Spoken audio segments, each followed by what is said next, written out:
오늘 우리에게 주신 하나님의 말씀은 고린도전서 2장 1절에서 9절까지 말씀입니다. 저 여러분들이 교독하고 마지막 절은 함께 읽도록 하겠습니다. 형제들아, 내가 너희에게 나아가 하나님의 증거를 전할 때 말과 지혜의 아름다운 것으로 아니하였나니 내가 너희 중에서 예수 그리스도와 그가 십자가에 못 박힌 것 외에는 아무것도 알지 아니하기로 작정하였음이라. 내가 너희 가운데 거할 때 약하고 두려워하고 심히 떨었노라. 내 말과 내 전도함이 설득력 있는 지혜의 말로 하지 아니하고 다만 성령의 나타나심과 능력으로 하여 너희 믿음이 사람의 지혜에 있지 아니하고 다만 하나님의 능력에 있게 하려 하였노라.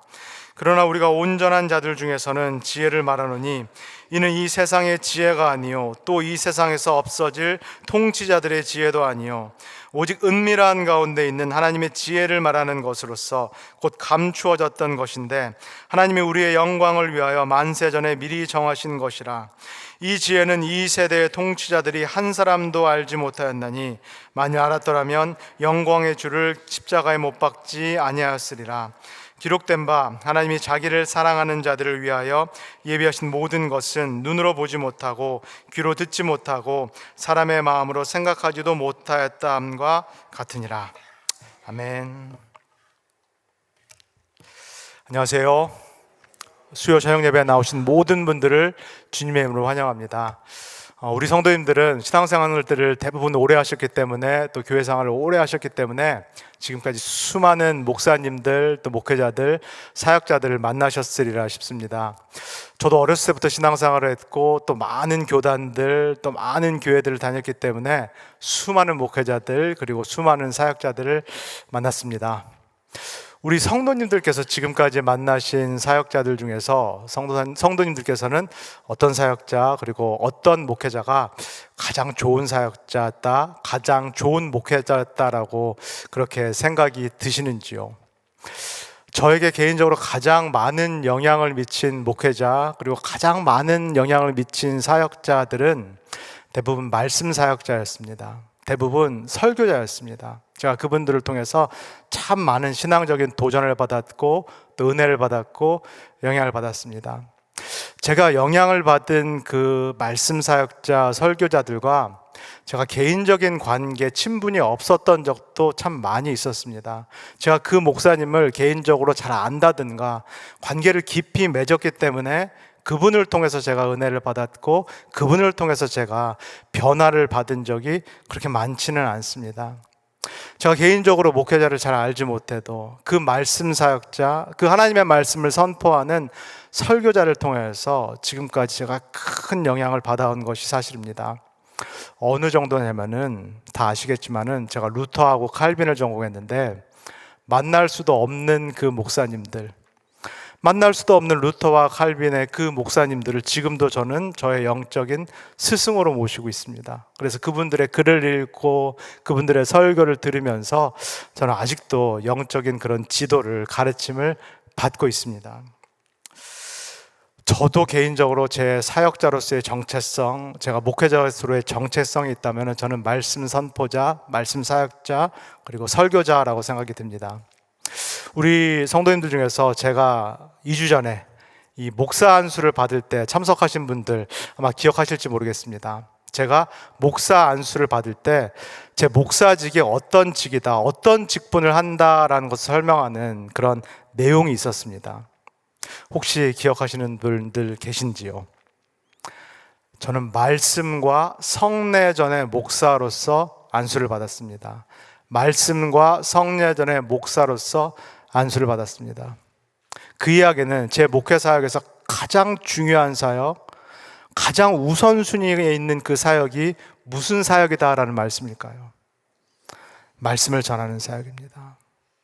목사가 가장 많이 시간을 들여야 되는 사역, 가장 자신의 사역에서 우선순위에 둬야 되는 여러 가지 사역들이 있는데 그 중에서 가장 많은 시간을 들여야 되고 가장 많은 에너지를 쏟아야 되고 가장 공을 들여야 되는 그 사역이 바로 말씀 사역, 이 설교자로서의 사역이 되겠습니다. 오늘 함께 읽은 이 고린도전서를 쓴 사도 바울도 마찬가지입니다. 아무 사역이나 막 한 것이 아니라 이 사도 바울도 자신이 어떤 사역을 해야 되는지, 자신이 무슨 일을 위해서 부름을 받았는지를 정확히 알고 그렇게 사역을 했습니다. 우리 고린도전서 1장 1절을 한번 읽도록 하겠습니다. 시작. 하나님의 뜻을 따라 그리스도 예수의 사도로 부르심을 받은 바울과 형제 소스데네는, 바울은 자신이 무슨 사역을 위해서 부름을 받았다, 무슨 직책으로 부름을 받았다라고 이야기를 하고 있나요? 사도로 부르심을 받았다라고 이야기합니다. 사도가 무엇을 하는 사람인가요? 하나님의 보내심을 받은 사람입니다. 하나님의 보내심을 받은 사람으로서, 하나님의 대사로서 하나님의 말씀을 대언하는 사람. 사도 바울도 말씀 사역자요, 하나님의 말씀을 대언하는 설교자, 그것이 그의 중심 사역입니다. 근데 중요한 건 그 사역이 누구의 뜻대로 결정이 되었다라고 이야기를 하나요? 사도 바울이 자신이 하고 싶어서 자신 마음대로 이 사역을 결정했다라고 말씀하나요? 아니면 누구의 뜻대로 이 사역이 결정이 되었다라고 말씀하나요? 하나님의 뜻대로. 사도 바울이 사도가 된 것은 자신이 선택한 것이 아니라 하나님의 뜻대로 된 것이다. 그리고 사도 바울이 많은 직책들 중에서, 많은 직무들 중에서 사도로 부름받은 것, 하나님의 말씀을 전하는 말씀 사역자요, 설교자로 부름받은 것도 하나님의 뜻이다. 그래서 사도 바울도 이 사역, 말씀을 전하는 이 사역을 자신의 사역에 가장 우선순위로 두고 있는 것입니다.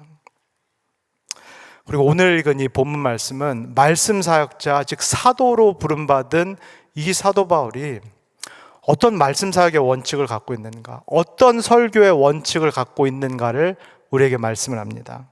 우리 2장 1절을 읽겠습니다. 시작. 형제들아, 내가 너희에게 나아가 하나님의 증거를 전할 때 말과 지혜에 아름다운 것으로 아니하였나니. 사도 바울이 자신이 맡은 말씀 사역, 선교 사역의 제 첫 번째 원칙을 말합니다. 그 첫 번째 원칙이 무엇인가요? 말과 지혜의 아름다운 것으로 설교하지 않겠다. 우리 성도님께서 한번 생각해 보시면 좋겠습니다. 설교자들 중에서 언변이 매우 뛰어난 설교자들이 있습니다. 여러 가지 미사 여구들을 잘 사용할 수 있는 설교자들이 있고, 그리고 많은 예화들을 사용할 수 있는 그런 설교자들이 있습니다. 그리고 그 예화들의 대부분이 자기 자신에 대한 내용을 예화로 쓰는 경우도 참 많이 있습니다. 저도 우리 성도님들과 마찬가지로 청중으로서 오랫동안 다양한 설교들을 들어왔는데, 제가 한번 여쭤보겠습니다. 우리 성도님들은 그런 설교를 들으시면은 어떠신지요? 그런 설교를 들으신 이후에 솔직히 무엇이 남나요? 예화만 남습니다. 말씀이 무엇이었는지, 본문이 무엇인지 기억이 안 나고 예화만 남습니다. 그것도 매우 자극적인 예화만 남고, 설교자가 자기 자신에 대해서 했던 그 예화만 설교 끝나고 남게 됩니다. 사도 바울은 이것을 안 하겠다라고 말합니다. 이렇게 설교를 해서 결국은 설교자 자신에게 모든 영광이 돌아가는, 하나님의 말씀을 전했는데 사람들이 하나님께 집중을 하지 못하고 결국은 설교자에게 집중하게 만드는 이런 방식의 설교 안 하겠다. 나는 이런 설교 안 하겠다라고 바울이 이야기를 합니다. 그리고 바울이 두 번째 말씀 사역의 원칙, 설교 사역의 자신의 원칙을 소개를 합니다. 우리 2절을 한번 읽겠습니다. 시작. 내가 너희 중에서 예수 그리스도와 그가 십자가에 못 박히신 것 외에는 아무것도 알지 아니하기로 작정하였습니다. 사도 바울의 두 번째 설교 원칙, 말씀 사역의 원칙은 무엇인가요? 나는 한 가지 내용에만 집중을 하겠다. 그것이 무엇인가요? 예수 그리스도와 십자가, 이 복음에만 나의 말씀을 집중하겠다라고 말합니다. 나는 자기계발서와 같은 설교하지 않겠다. 나는 긍정의 힘과 같은 그런 설교하지 않겠다. 나는 감정만, 변죽만 울리는 그런 설교하지 않겠다. 나는 위로를 목적으로 하는 그런 설교를 하지 않겠다. 나는 오로지 말씀만 전하는데 그 말씀은 예수 그리스도에 관한 말씀, 십자가에 관한 말씀, 딱 이거 하나만 내가 평생 전하겠다. 나는 이렇게 전하기로 작정했다라고 사도 바울이 이야기를 합니다. 제가 우리 성도님들께 질문을 해보도록 하겠습니다. 예수 그리스도와 십자가의 복음을 전하는 설교, 이걸 오늘말로 우리가 익숙한 표현으로 복음 설교라고 하는데, 복음 설교라는 것이 정확히 무엇인가요? 무엇을 설교하면 복음 설교인가요? 우리는 이렇게 생각하는 경우가 많습니다. 예수 천당, 불신 지옥을 설교하면 그것이 복음 설교다. 예수 믿고 죽어서 천국 가는 그 이야기를 하면은 그것이 복음 설교다라고 하는 경우가 많습니다. 그런데 지금 바울이 말하는 이야기는, 복음은 그것과는 다른 이야기입니다. 바울이 내가 예수 그리스도와 십자가만을 전하겠다, 복음 설교만 하겠다라는 얘기는 예수 그리스도를 통하여서 이미 옛 시대가 다 끝났다는 그 복음의 말씀입니다. 예수 그리스도의 십자가를 통하여서 세상이 이미 하나님의 심판을 받았다는 얘기입니다. 예수 그리스도의 십자가를 통하여서 죄와 사망의 권세가 이미 하나님에 의해서 패배했다라는 그 복음. 그래서 이 땅에 이미 하나님의 나라가 도래했다. 이 땅에 이미, 우리의 삶에 이미 하나님의 주권, 하나님의 통치, 하나님의 다스림이 시작됐다. 이것이 사도 바울이 전하는 복음입니다. 이것이 사도 바울이 내가 평생 전하겠다라고 하는 복음 설교인 것입니다. 그리스도를 통하여서, 이미 이 십자가를 통하여서 이 땅에 우리의 삶에 하나님의 나라가 시작됐다라는 이 복음 설교만 하나만 하겠다. 나는 기회가 있을 때마다 다른 것은 안 하고 나는 이 설교만 하나만 하겠다라는 사도 바울의 그 이유는 무엇인가요? 이제 정말로 거짓말이 아니라 2000년 전에 그 십자가를 통하여서 옛 시대는 다 끝났다. 세상은 이미 심판을 받았다. 죄도 이제 힘을 잃었다. 더 이상 죄의 노예를 종로로 달 필요가 없다라는 이 복음 설교 하나만 하겠다라는 그 사도 바울의 그 목적, 그 이유는 무엇일까요? 이제 어떻게 할 것이냐라는 것입니다. 이제 결단을 하라는 것입니다. 정말 십자가를 통하여서 세상이 심판을 받았다면, 정말 십자가를 통하여서 옛 시대가 끝났다면, 정말로 거짓말이 아니라 죄와 사망의 권세가 힘을 잃었다면은 당신은 이제 어떻게 할 것이냐? 그럼에도 불구하고 여전히 세상에 속해서 살 것인가? 이미 끝났다라고 선포를 했는데 그럼에도 불구하고 여전히 세상 사람으로 살 것인가? 여전히 세상 사람과 똑같이 말하고 행동하고 판단하고 결정하고, 심지어는 교회 안에 들어와서도 세상 논리, 세상 가치를 말하고, 심지어는 교회 안에서도 세상 방식으로 교회를 운영하고자 하는 이런 삶, 이 삶을 계속 살겠느냐라는 그런 말씀입니다. 언제까지, 도대체 언제까지 세상에 발을 한쪽 걸치고, 그리고 하나님 나라에 발을 한쪽 걸치고 세상의 주인을 충성하고 또 반대편으로 하나님을 충성하고 언제까지 이 이중생활을 계속 할 것이냐라는 말씀입니다. 이제는 그만해야 되지 않는가? 이제는 결단해야 되지 않는가? 이제는 끊어내야 되지 않는가라는 사도 바울의 외침인 것입니다. 지금까지 사도 바울이 두 가지 자신의 설교의 원칙을 말했습니다. 첫 번째, 난 미사 여고 사용하지 않는다. 나는 예화 사용하지 않는다. 그거 사용하다가는 본문이 흐려진다. 그거 사용하다가는 하나님의 말씀이 퇴색된다. 그거 사용하다가는 성도들이 하나님께 집중 못하고 사람에게 집중한다. 두 번째, 나는 복음만을 선포할 텐데 나는 이미 시작된 하나님의 나라, 이미 시작된 하나님의 주권, 이 통치만 설교할 거다. 그러면 듣는 당신들은 이제 어떻게 할 것인가? 그리고 세 번째, 말씀의 원칙, 그리고 설교의 원칙을 사도 바울이 말합니다. 4절에서 5절 우리 함께 읽겠습니다. 시작. 내 말과 전도함이 설득력 있는 지혜의 말로 하지 아니하고 다만 성령의 나타나심과 능력으로 하여 너의 믿음이 사람의 지혜에 있지 아니하고 다만 하나님의 능력에 있게 하려 하였노라. 사도 바울의 세 번째 말씀 사역 원칙, 설교 원칙은 무엇인가요? 누구를 신뢰하지 않겠다라고 사도 바울이 결단하나요? 자기 자신. 설교자 자기 자신을 절대로 신뢰하지 않겠다라고 사도 바울이 결단을 합니다. 제가 성도님들께 질문을 한번 드려보겠습니다. 우리가 설교를 전하고 설교를 듣는 그 최종적인 목적은 무엇인가요? 우리 성도님들은 이 밤에 왜 예배를 드리러, 그리고 저의 설교를 들으러 여기까지 나오셨나요? 저는 오늘 설교를 포함해서 이번 주에 총 4번의 설교가 있는데, 제가 이렇게 많은 설교들을 하는 그 최종적인 목적은 무엇인가요? 우리의 변화를 위함입니다. 듣고 즐기고 끝나는 것이 아니라 우리의 변화를 위함입니다. 우리가 정말로 변해서 하나님의 사람이 되고자, 정말로 예수 그리스도의 제자로 변화하고자 위함입니다. 설교의 목적은 반드시 변화에 있습니다. 그렇다면 그 변화가 어디에서부터 시작될까요? 마음에서부터 시작됩니다. 우리의 중심에서부터 시작됩니다. 우리의 심령에서부터 변화는 시작이 됩니다.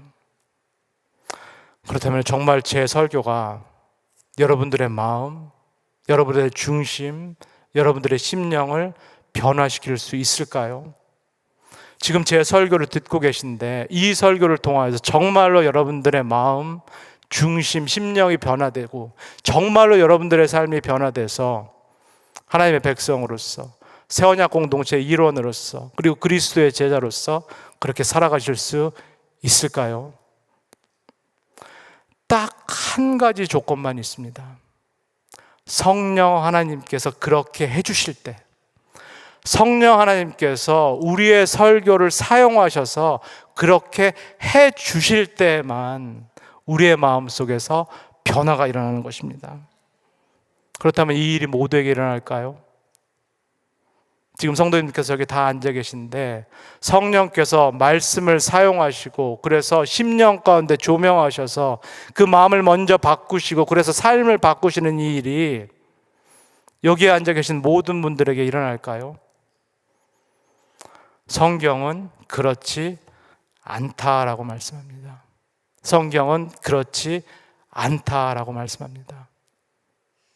이 자리에 똑같이 앉아 계셔도 그 누군가는 지금 제 설교를 하나님의 말씀, 하나님의 음성으로 받아들이고 계시고 그 누구는 그렇지 않을 수 있다라는 말씀입니다.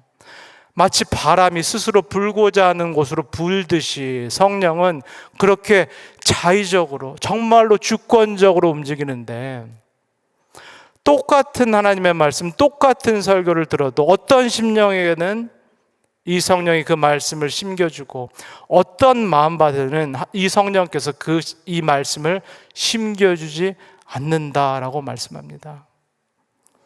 그럼에도 불구하고 사도 바울은 이 성령 하나님 한 분만 의지하여서 나는 죽어도 끝까지 말씀 사역을 하겠다라고 결단을 합니다. 이 일이 안 일어나도 여기에 모여 계신 한 분에게만 그 일이 일어난다라고 해도, 한 분에게만 이 설교가 그 마음에 꽂히고 한 분에게만 그 성령이 임하여서 그분의 심령이 변화한다면, 그래서 그분의 삶이 변화된다면, 그래서 그분이 정말로 하나님의 백성이 되고 그분이 정말로 새언약 공동체의 일원이 되고 예수 그리스도가 원하시는 그 제자가 된다면 나 사도 바울은 끝까지 이 설교 사역을 하겠다, 끝까지 이 말씀 사역을 하겠다라고 결단을 합니다. 사랑하는 우리 오렌지 가나안 교회 성도 여러분, 제가 작년 1월에 부임해서 지금 1년 반 동안 교회에서 사역을 하면서 제 목회 철학 그리고 제 사역에 대해서 기회가 있을 때보다 말씀을 많이 드렸습니다. 그런데 그럼에도 불구하고 제가 무슨 일을 하는 사람인지, 제 사역에서 가장 중요한 사역이 무엇인지, 제가 제 시간과 에너지와 모든 노력을 어디에 쏟고 있는지 모르시는 분들도 계신 것 같습니다. 저는 사도 바울과 마찬가지로 말씀 사역자로 부름을 받았습니다. 제 안수식 때 보신 것처럼 저는 말씀과 성례전의 목사로 부름을 받았습니다. 여기 계신 성도님들께서 다른 모든 사역들, 다른 모든 일들은 하실 수 있어도 하나님의 부르심을 받고 교회의 위임을 받은 제가 이곳에서 말씀을 전하고 말씀을 선포할 수 있는 그 직임을, 이 공적인 직분을 하나님으로부터 위임받았습니다. 그래서 저에게도 가장 중요한 사역이 설교 사역입니다. 제가 이 모든 사역을 위해서, 이 설교 사역을 위해서 모든 시간과 에너지를 지금 쏟고 있습니다. 저에게 있어서 이 사역보다 더 중요한 사역은 없습니다. 저에게 있어서 이 부르심보다, 제가 선택한 부르심이 아니라 하나님께서 맡기신 이 부르심, 이 소명보다 더 중요한 사역은 없습니다. 저도 바울과 같은 똑같은 말씀 사역의, 설교 사역의 원칙을 갖고 있습니다. 첫째, 미사여구 사용하지 않는다. 예와 사용하지 않는다. 1년 반 동안 제 설교가 어렵다라는 얘기만 숱하게 들었습니다. 송 전사님은 말씀만 전해서 딱딱하고 지루하다라는 얘기만 숱하게 들었습니다. 그러나 원칙입니다. 미사여구 사용하지 않습니다. 예와 사용하지 않습니다. 그래서 결국은 설교 끝나고 예와만 남고 결국은 설교자에게 집중하는 그 일, 저는 앞으로도 결코 하지 않을 것입니다. 두 번째, 본문 중심의 설교입니다. 본문이 가리키는 복음만 전하겠습니다. 본문이 가리키는 이미 이 땅에 하나님의 나라가 시작됐다. 이미 이 땅에 하나님의 주권이 이루어졌고 이미 우리의 삶에 하나님의 통치가 시작이 되었는데 우리는 어떻게 할 것인가? 우리는 어떻게 결단할 수 있을까? 그 말씀을 중심으로 해서 제가 설교를 할 예정입니다. 세 번째로, 설교를 준비하는 처음부터 지금 설교를 전하고 마치는 이 모든 순간에 저는 성령 하나님 한 분만 철저하게 의지합니다. 제가 한 편의 설교를 준비하기 위해서 얼마만큼의 시간이 들어가는지 여러분들에게 자세하게 말씀을 드릴 수는 없습니다. 제가 원고를 보지 않고 이렇게 설교하기 위해서 얼마나 많은 시간과 얼마나 많은 에너지를 집중하고 있는지. 그래서 주일날 제가 일부러 사람을 만나지 않는다라는 거. 설교를 하기 전에 성도님들을 만나면은, 그래서 자칫 잘못하다가 한 소리를 듣게 되면은 제가 집중을 할 수 없기 때문에, 제 감정이 흐트러질 수 있기 때문에, 그것 때문에 제가 사무실에 틀어박혀서 말씀을 준비하고 있습니다. 저는 이 사역이 하나님께서 저에게 맡겨주신 너무나 귀한 사역입니다. 저는 이 사역을 못하게 된다면은 우리 오렌지 가나안 장로교회에 제가 있을 이유가 없겠습니다. 저는 이 사역 때문에 제가 오렌지 가나안 장로교회에 부르심을 받았다라고 확신합니다. 이 말씀 그리고 이 설교사에게 제가 최선을 다할 때 저에게는 한 가지 바람이 있습니다. 저의 이 부족한 설교, 이 말씀을, 사역을 하나님께서, 성령 하나님께서 사용해 주시기를 소원합니다. 하나님께서 사용해 주셔서 이 말씀이 우리 성도님들의 마음마다, 심령마다 꽂히기를 소원합니다. 그 안에서 이 심령에 하나님의 말씀이 새겨지기를 소원합니다. 그래서 마음이 먼저 변하고 심령이 먼저 변하고, 그래서 정말로 하나님께서 원하시는 대로 우리의 삶이 이제는 바뀌기를 소원합니다. 언제까지 우리가 똑같이 살 겁니까? 언제까지 우리가 신앙이 자라지 못하고 똑같이 살 겁니까? 교회를 아무리 오래 다녀도 전혀 변하지 않는 이 삶을 언제까지 우리가 살겠습니까? 정말로 간절히 기도하는 것은 하나님께서 우리 교회에서 선포되는 이 하나님의 말씀을 통하여서 저와 여러분들이 변화되기를 간절히 소원합니다. 그래서 표가 아니라 그냥 매 걸어놓는 그런 표가 아니라 정말로 우리가 세운 그 목표, 말씀이 이끄는 교회가 우리 교회가 되기를 소원합니다. 말씀이 이끄는 교회가 돼서 이 하나님을 절대적으로 신뢰할 수 있는 우리, 그리고 이 하나님의 말씀에 절대적으로 순종할 수 있는 우리 모두가 되기를 주 예수 그리스도의 이름으로 간절히 소원합니다. 다 같이 기도하겠습니다. 사랑해 주님, 하나님의 예배고 하나님의 말씀을 듣는 시간인데 우리가 그동안 이 시간을 너무나 소홀히 여기지 않았는지 우리를 돌아봅니다. 아무 생각 없이 이 자리에 오지는 않았는지 우리를 돌아봅니다. 단에서 선포되는 그 설교자의 그 말씀을 그저 인간의 말씀을 우리가 치부하지 않았는지 하나님 이 시간에 우리 자신을 겸허하게 돌아봅니다. 하나님, 그러나 이제 우리의 마음을 고쳐먹기를 소원합니다. 이제 결단하기를 소원합니다. 이 예배의 자리에 이 단에서 선포되는 그 말씀을 겸손하게 하나님의 말씀으로 받을 수 있도록 우리를 축복하여 주시옵소서. 그래서 우리의 심령이 변화되고 우리의 마음이 변화돼서 이제는 제발 하나님의 백성으로 우리가 살아갈 수 있도록 우리를 축복하여 주시옵소서. 이제는 정말 예수 그리스도의 제자로 우리가 거듭나서 하나님께서 기뻐하시는 삶, 그리스도가 원하시는 그런 삶을 우리 모두 살 수 있도록 우리를 축복하여 주시옵소서. 감사를 드리며 예수님의 이름으로 기도합니다. 아멘. 주기도문 하시고 예배 마치도록 하겠습니다. 하늘에 계신 우리 아버지여, 이름이 거룩히 여김을 받으시오며 나라에 임하옵시며 뜻이 하늘에서 이룬 것 같이 땅에서도 이루어지이다. 오늘날 우리에게 일용할 양식을 주옵시고 우리가 우리에게 죄 지은 자를 사하여 준 것 같이 우리의 죄를 사하여 주옵시고 우리를 시험에 들게 하지 마옵시고 다만 악에서 구하옵소서. 나라와 권세와 영광이 아버지께 영원히 있사옵나이다.